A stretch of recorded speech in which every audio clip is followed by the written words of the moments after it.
Olá, meu nome é Matheus e você está no canal Decompilado. Hoje quero te mostrar um pouquinho aqui sobre análise assintótica e Big O, algo bem importante ali quando a gente está escrevendo exercício de algoritmo, LeetCode. Então é bem importante que você entenda esses conceitos antes de começar a trabalhar algoritmos mesmo de uma forma mais profunda. Entender esses conceitos vai definir o quão bom são os seus códigos, se você sabe realmente escrever códigos eficientes. Então, já deixa o seu like aqui embaixo, me dá uma força.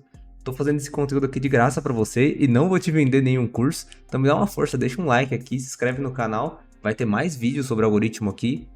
Pretendo lançar um por semana.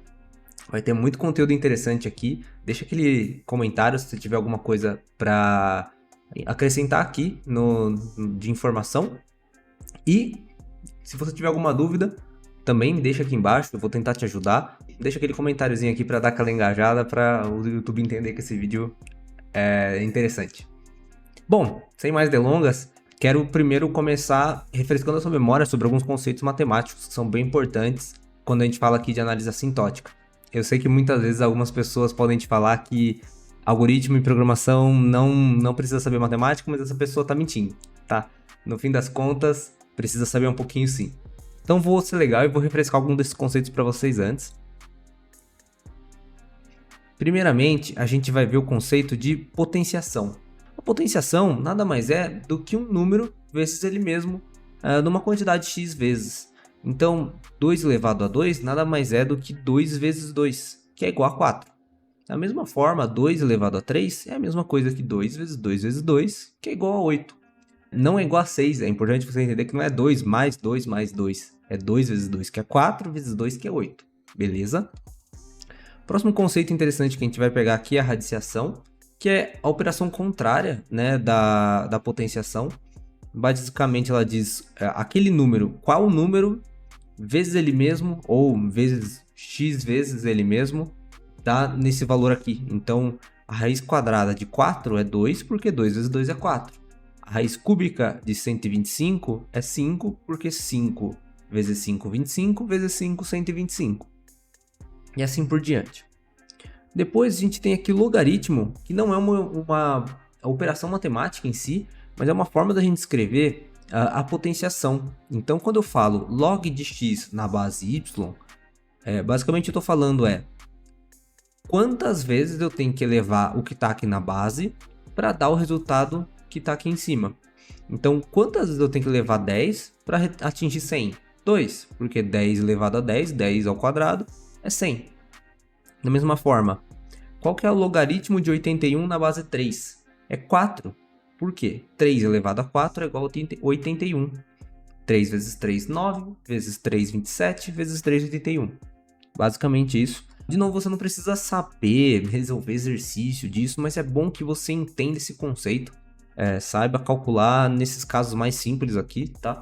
É mais que o suficiente aqui pra gente entender isso daqui. Então, como eu falei, não precisa ser tão especialista assim não.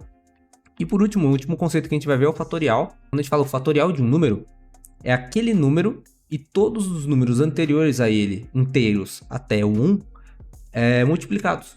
Então, o fatorial de 3 é 3 vezes 2 vezes 1, que é 6. O fatorial de 5 é 120, porque é 5 vezes 4 vezes 3 vezes 2 vezes 1. Assim por diante. Então agora a gente vai falar um pouco melhor sobre a análise assintótica mesmo. Deixa eu diminuir aqui a minha câmera. Vou precisar de um pouco mais de espaço na tela. Então primeiro vamos tentar entender o que é a análise assintótica. A análise assintótica nada mais é do que uma escala de complexidade de algoritmo. Então ela é uma forma da gente olhar para um algoritmo e entender o quanto ele escala de acordo com os parâmetros que ele vai receber. E escalabilidade, você está pensando em escalabilidade do que exatamente? O que a gente está medindo a escalabilidade? São duas métricas, tá? Primeiro, a escalabilidade de tempo ou processamento e a escalabilidade de memória. Vamos falar um pouco sobre cada uma delas.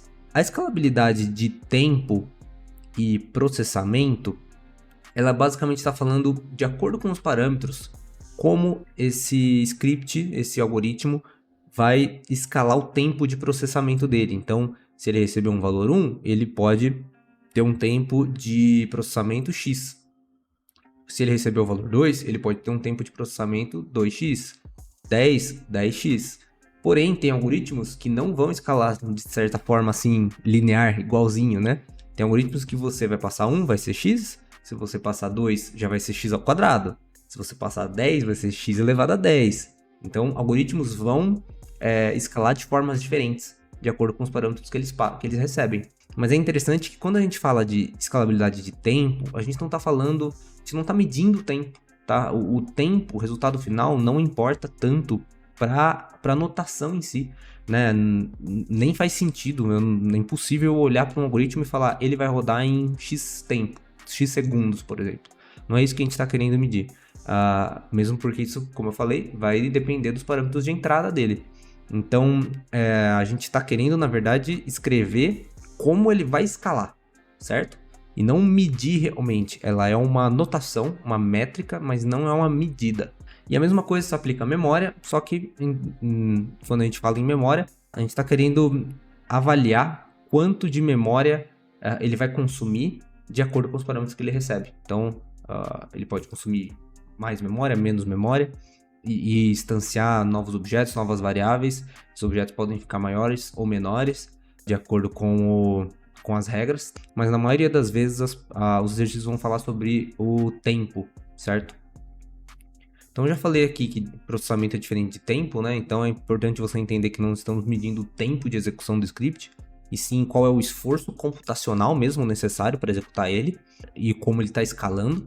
Bom, e falando um pouquinho melhor aqui sobre os tipos de notações diferentes, então vamos começar então primeiro pelo Big O, é o que todo mundo conhece. O Big O, ele é uma análise do pior cenário possível de um algoritmo. Então, a gente olha para esse algoritmo e fala qual vai ser a maior escalabilidade possível para ele. Por outro lado, a gente tem o Big Omega, o total oposto, que basicamente vai analisar qual é o melhor cenário possível, menor escalabilidade possível daquele algoritmo. E o Big Theta, ele vai fazer a média dos dois. Então ele vai olhar a notação do Big O, olhar a notação do Big Omega e vai tirar a média desses dois. Essa vai ser a notação Big Theta. Basicamente, a gente vai falar sobre Big O na maior parte dos casos, tá bom? Então é importante que você conheça, como eu falei ali anteriormente, o processamento e memória. A gente fala muito mais de processamento. E aqui a gente fala muito mais sobre Big O também. Então, a maior parte dos exercícios que vocês vão ver vão ser sobre isso. Sobre escalabilidade de tempo e Big O. Mas é bom que você entenda também que pode ser aplicado para memória, para os melhores casos e para a média entre o melhor e o pior caso também. Tá bom? É bom que vocês conheçam todas essas áreas possíveis da análise assintótica. Aqui a gente tem o gráfico, plano cartesiano da análise assintótica. Cada uma das notações tem uma curva de mudança, né, de escalabilidade. Não precisa se assustar, não espero que você entenda isso logo de cara. A gente vai olhar cada uma dessas notações, uma por uma, vou dar exemplo. Fica tranquilo que você vai entender, tá bom? Não espero que você entenda de primeira. Então vamos falar da primeira notação aqui, que é o O de 1, ou muitas vezes é chamado de O Big O mesmo. Então quando a gente fala de um algoritmo Big O, a gente está falando do algoritmo O de 1. E o algoritmo O de 1, ele é a Ferrari do algoritmo. Ele é o melhor algoritmo possível, o melhor cenário possível. É o algoritmo mais importante, mais interessante, é o que a gente sempre vai perseguir. Então, quando a gente desenvolve um algoritmo, a gente sempre pensa, quebra a cabeça para tentar fazer um algoritmo que seja o mais próximo possível do O de 1. Muitas vezes não vai ser possível, tá bom? É importante que você entenda. Mas a gente sempre tenta chegar o mais próximo possível de ter um algoritmo O de 1. E por que ele é tão importante? Ele é tão bom justamente porque ele tem uma complexidade constante. Então, independente dos parâmetros que ele receber, o tempo de execução ou a memória vai ser constante, não vai alterar.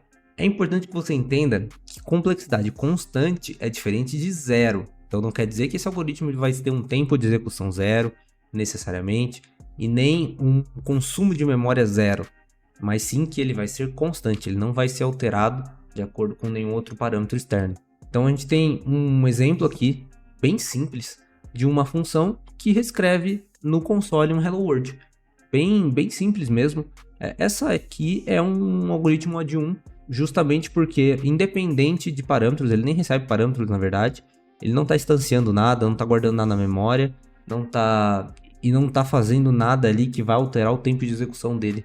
Então, esse é um algoritmo OD1 bem simples mesmo, para que você entenda. E se você olhar aqui no plano cartesiano, o OD1 sempre vai ser representado nessa linha reta. Então, independente da complexidade, independente dos elementos que ele receber, a complexidade dele não muda, sempre vai ser essa linha reta, tá bom? O segundo caso aqui é o ODN. O ODN, ele é um algoritmo que vai escalar linearmente com os parâmetros de entrada. Então, é aquele primeiro caso que eu falei anteriormente, do algoritmo onde, se eu passar o parâmetro 1, ele vai escalar x.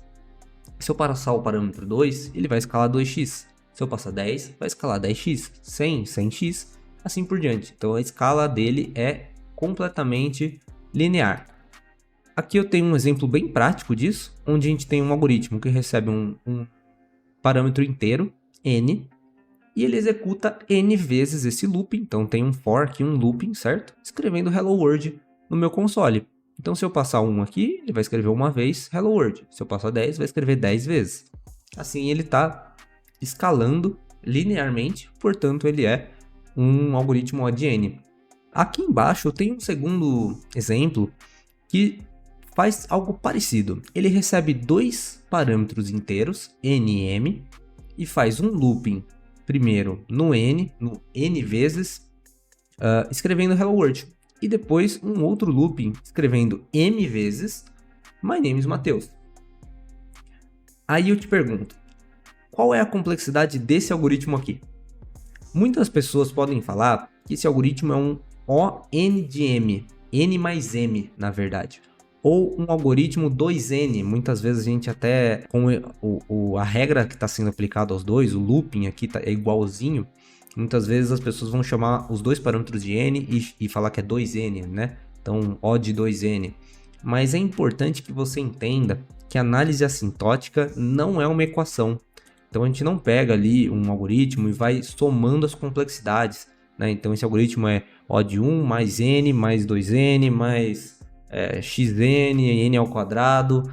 Não é assim que funciona, tá? A gente não está criando uma equação para calcular o tempo, para calcular a memória usada. A gente está falando só de complexidade. Então, quando eu tenho um algoritmo extenso, um algoritmo com loopings separados, esse tipo de coisa, normalmente a gente vai medir cada bloco, beleza? Mas a gente vai pegar a maior complexidade que a gente encontrar, e essa vai ser a complexidade do algoritmo. Então aqui no caso a gente tem um bloco O de n, outro bloco O de n, e portanto o resultado desse algoritmo é O de n, ponto. A gente sempre elimina constantes, então não tem 2n, é sempre n, beleza? Importante você entender isso. Então se a gente olhar aqui no plano cartesiano, esse algoritmo ele é uma linha reta, mas ela tem ali um crescimento. Então ela não tem curva, ou seja, ela não está fazendo um crescimento exponencial, mas ela está tendo sim um crescimento linear, como eu falei. Próximo da nossa lista é o O log de n, logaritmo de n. Então ele é um algoritmo que vai escalar logaritmicamente de acordo com o parâmetro de entrada. Ou seja, o que eu quero dizer com isso? A cada iteração que o algoritmo executar, ele elimina metade da quantidade restante de iterações. Iterações é uma volta de um looping, tá bom? É basicamente log de n na base 2. A gente esconde, a gente não escreve esse 2 aqui, mas é importante que você entenda esse 2. E por que ele faz sentido? Qual que é o sentido disso? Como eu disse, ele é um algoritmo que corta pela metade a quantidade de iterações a cada iteração. Ou seja, se ele recebeu o valor 8, por exemplo, ele vai executar uma vez e vai cortar pela metade. Então ele vai executar mais 4 vezes. Executa de novo, corta pela metade de novo, 2. Executa mais uma vez, corta pela metade de novo, 1. Então, basicamente, o que essa expressão está falando é que o número de execução, o parâmetro n, eu preciso calcular qual que é o logaritmo do meu parâmetro na base 2. Ou seja, quantas vezes eu tenho que potencializar o 2, né, elevar o 2, para ele chegar no valor n, que é o parâmetro que ele vai receber. E aí, por isso que esse valor é o que faz sentido, porque ele está fazendo justamente o contrário dessa lógica aqui, certo? Por isso que chama log de n. Aqui a gente tem um exemplo muito simples disso. Basicamente, é um algoritmo que ele está fazendo um looping, mas ele está usando um ponteiro decrescente. Então, ele, ao invés de ele fazer somar valores até chegar no valor desejado, aqui até depois vi que eu cometi um erro aqui, gente, ignora. Aqui é um 0, tá? Não é um n. Então, é um algoritmo que ele começa com o valor n e vai sendo decrementado até chegar em 0. E a cada iteração, ele divide o valor de n, do i, do meu ponteiro, em 2. Então, é aquilo que eu falei, a cada iteração ele divide pela metade. Eu sei que isso pode não fazer nenhum sentido na sua cabeça. Sei que você pode ficar um pouco confuso e não entender qual é o sentido, qual é a aplicabilidade de um algoritmo assim. O que eu vou te falar é, eu não espero que você entenda esse cara logo de primeira, tá bom? Calma, não precisa ficar desesperado. Logo nas próximas aulas a gente vai ver um algoritmo log de n, um algoritmo muito famoso, muito importante, talvez o mais importante de todos. Quando a gente vê ele, tudo vai fazer sentido na sua cabeça, tá bom? Então se você não entender, tudo bem, se você não entender a aplicabilidade, mas é importante que você entenda o funcionamento, essa questão dele cortar as iterações restantes pela metade a cada interação. Beleza? O algoritmo log de n, ele vai ter um gráfico parecido com o ON, então ele é uma linha reta, porém o crescimento dele é menor se você comparar com o O de n. Por conta disso, ele é um algoritmo menos complexo do que o algoritmo O de n.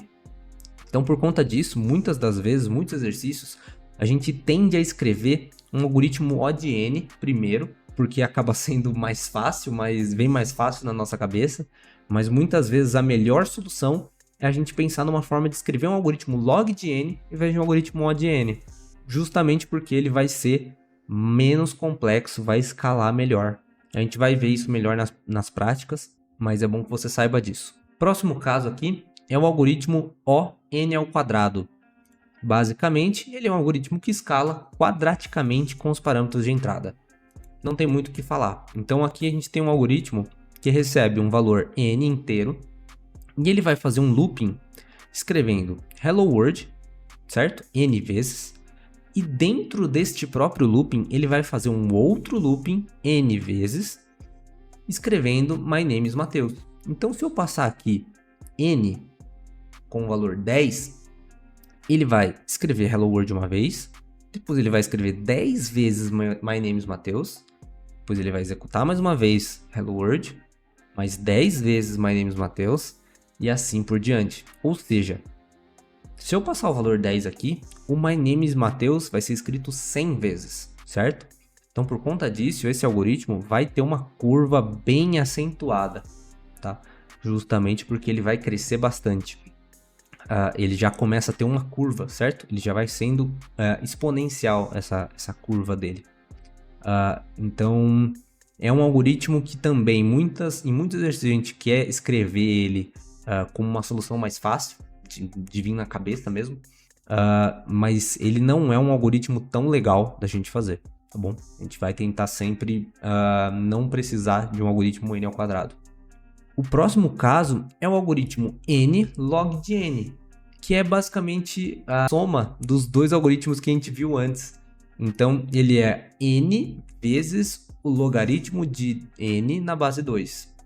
O que é isso? São dois loopings encadeados, igualzinho o n² que a gente acabou de ver, só que um deles não é executado por completo. Um deles é logarítmico, ou seja, ele corta as execuções pela metade a cada iteração, da mesma forma que o log de n comum. Então eu tenho aqui o mesmo exemplo do anterior, do n², onde eu escrevo hello world n vezes, mas dentro do meu outro looping aqui embaixo é aquele looping logaritmo que eu já usei antes. Só ignora aqui o n, né? No lugar do n aqui na verdade seria um 0, que eu estou fazendo aqui um looping decrescente, onde eu vou diminuindo o valor até chegar a 0. Então a cada iteração eu divido pela metade. Então esse looping aqui não vai ser executado n vezes, vai ser executado menos, log de n. Então por conta disso, esse algoritmo é um algoritmo menos complexo do que o n². pode ver que ele tem uma curva, ele vai ser exponencial, mas é uma curva menor do que o n ao quadrado. Então, muitas vezes, em muitos algoritmos, a gente escreve um algoritmo n ao quadrado mais fácil, vem mais fácil na cabeça, mas o melhor caso, a gente sempre tenta chegar num algoritmo n log de n, porque ele vai ser menos complexo, beleza? Esse também, tudo bem se você não entender. A gente vai ver algoritmos muito importantes também, que são n log de n. Quando a gente chegar neles, vai fazer sentido na sua cabeça, tá bom? Então, também não entendo que você, não espero que você entenda ele totalmente. Próximo caso é o algoritmo 2 elevado a n. Então, basicamente, ele é um algoritmo exponencial com parâmetro de entrada. Ele vai potencializar o valor 2 pelo valor de n. Aqui eu escrevi um algoritmo bem simples, tá? Para ilustrar isso daqui. Mas basicamente eu estou pegando o valor de n e fazendo elevado, né? O 2 elevado a n e fazendo um for simples aqui, tá bom? De novo, eu não quis entrar aqui em mostrar um algoritmo complexo que seja O de 2 elevado a n, porque realmente não faz sentido te mostrar assim algo desse tipo, tá bom? Acho que iria mais confundir sua cabeça. É muito raro a gente ver algoritmos assim, mas é importante que você conheça essa notação para que quando você veja um algoritmo assim, você olhe e fale, putz, cara, não é um algoritmo legal. Não é um algoritmo legal realmente. Então, como você pode ver, a linha dele aqui já é quase em 90 graus. Ele é um algoritmo mega complexo. Não vai ser interessante você implementar um algoritmo dessa forma, tá bom? Então é importante que fique na sua cabeça disso. A última notação aqui que a gente vai falar é a notação n fatorial. Então, basicamente, é uma escala fatorial com um parâmetro de entrada. Acho que se você entendeu o fatorial lá atrás, você já vai entender isso daqui sem problemas, tá bom? Basicamente, é um algoritmo que vai executar um número fatorial de vezes o valor do parâmetro de entrada. Basicamente, aqui eu tenho um exemplo onde ele recebe n, e o que ele está fazendo? Ele está fazendo dois loopings encadeados, onde ele vai executar esse número fatorialmente. Então, qual que é a diferença disso? Né? Se você olhar aqui dois loopings encadeados, você pode pensar que é um algoritmo n ao quadrado, mas não é o caso aqui. Justamente por quê? Porque no começo ele começa com o meu primeiro ponteiro aqui com valor 1 e o j com valor 0. E o j só para de executar, né, esse segundo looping enquanto o i for maior que o j. Então, se eu passar aqui 1000, ele vai executar aqui, começar com 1, vai escrever isso daqui uma vez, certo? Depois ele vai aumentar o i para 2 e ele vai executar isso daqui duas vezes. Aumentar o i para 3 e executar isso daqui 3 vezes. 4, 4 vezes. 5, 5 vezes. Tudo isso até chegar em 1000, onde ele vai executar aqui 1000 vezes. Então, esse algoritmo aqui vai escalar demais, demais. Como você pode ver aqui, é uma linha reta, certo? Então, o fatorial, ele vai escalar de uma forma absurda. É importante que você fuja de um algoritmo n fatorial, beleza? Tem um outro algoritmo que não está aqui nessa lista, que é o algoritmo n ao cubo, certo? Mas eu não coloquei ele aqui justamente porque ele ia ser muito parecido aqui com o n ao quadrado. Basicamente seriam 3 loopings completos encadeados um dentro do outro. Essa notação nem está dentro da notação oficial do Big O, mas eu já vejo algumas pessoas usando. Mas é importante que você saiba que ela existe, que pode ocorrer ali um n ao cubo, ou até um n elevado a 4, 5, dependendo ali da ocasião. Os mais importantes que você entenda é os algoritmos O de n, logicamente o Big O, né? O O de n, o log de n, n ao quadrado e n log de n.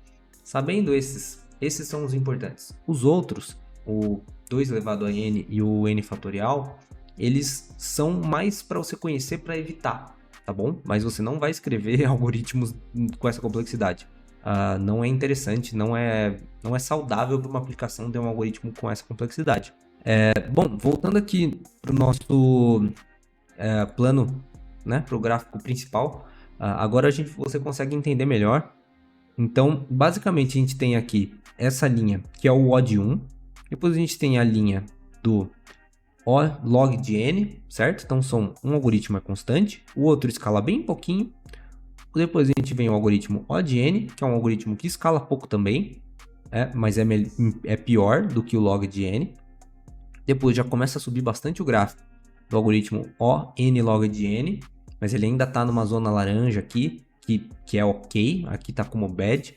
E depois a gente fala dos algoritmos horríveis que ele fala aqui, né? Até uma palavra meio pesada, mas algoritmos n ao quadrado, 2 elevado a n e n fatorial. Então são algoritmos bem pesados aqui que a gente tenta evitar ao máximo.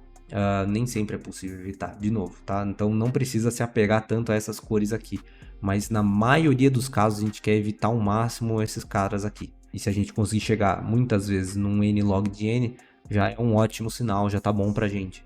Então é isso, espero que você tenha gostado desse vídeo, espero que eu tenha conseguido te explicar esses conceitos. Eu sei que foi muito teórico, essa aula vai ficar um pouco longa, as próximas prometo que eu vou direto pro código, mais direto ao ponto, pra prática. Espero que você tenha gostado, espero que você tenha entendido. Caso não tenha, de novo, reveja o vídeo, manda aqui a sua dúvida nos comentários que eu tento te ajudar. E é isso, te vejo na próxima semana.